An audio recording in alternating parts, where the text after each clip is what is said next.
శ్రీ కేదారేశ్వర స్వామి వ్రతకథ.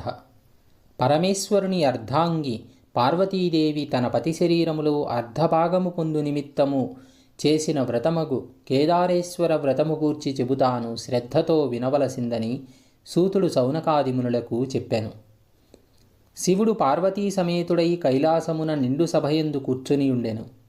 సిద్ధ సాధ్య కింపురుష యక్ష గంధర్వులు శివుని సేవించుచున్నారు. దేవముని గణములు శివుని స్తుతించుచుండిరి. ప్రమథగణాలు కుమారస్వామి, వినాయకుడు, వీరభద్రుడు, నందీశ్వరుడు సభయందు ఉపవిష్ణులై ఉన్నారు. నారద తుంబురాదులు శివలీలలను గానం చేస్తున్నారు. అట్టి ఆనంద కోలాహలములలో భృంగిరిటి అనబడు శివభక్తుడు ఆనంద పులకితుడై నాట్యమాడసాగాను. అతడు వినోదముతో కూడిన నాట్యముతో సభాసదులను శివుణ్ణి మెప్పించుచుండెను. శివుడు భృంగిరిటిని అభినందించి తన ప్రక్కనే ఉన్న పార్వతీదేవిని విస్మరించి సింహాసనము నుండి లేచి భృంగిరిటిని తన అమృతహస్తముతో తట్టి ఆశీర్వదించాడు. అదే సరైన సమయముగా భావించి భృంగితో పాటు అక్కడే ఉన్న శివభక్తులు శివుని ఒక్కనికే ప్రదక్షిణము చేసి నమస్కరించారు. ఇది గమనించినటువంటి పార్వతీదేవి భర్తను చేరి, నాథా, నన్ను విడిచి మీకు మాత్రమే వీరిలా నమస్కరించిరి. ఆటపాటలతో మిమ్ము మెప్పించి మీ నుండి నన్ను వేరుపరిచి ఇట్లేల చేసిత్రని ప్రశ్నించెను.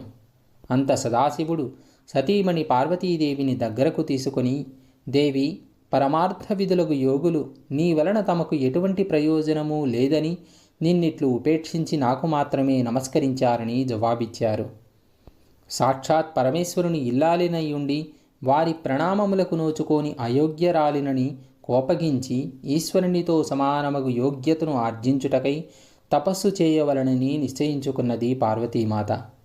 కైలాసమును వదిలి అడవులలో సంచరిస్తూ చివరకు గౌతమాశ్రమానికి వచ్చినది. ఆశ్రమవాసులామెను చూచి అతిథి మర్యాదలను చేసి, తల్లి, నీవెవరవు, ఎవరిదానవు, ఎచటి నుండి వచ్చితివి, నీ రాకకు గల ఆంతర్యమేమిటని పార్వతీదేవిని ప్రశ్నించారు.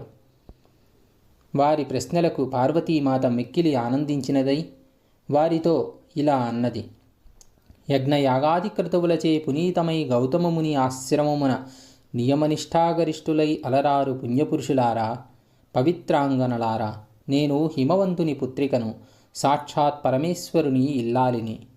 శివుని సతిగా నాథునితో సమానమగు యోగ్యతను పొందగోరి తపస్సు చేయాలని సంకల్పించుకున్నాను. ఇందు నిమిత్తమై మీ ఆశ్రమానికి వచ్చాను అన్నది పార్వతీదేవి.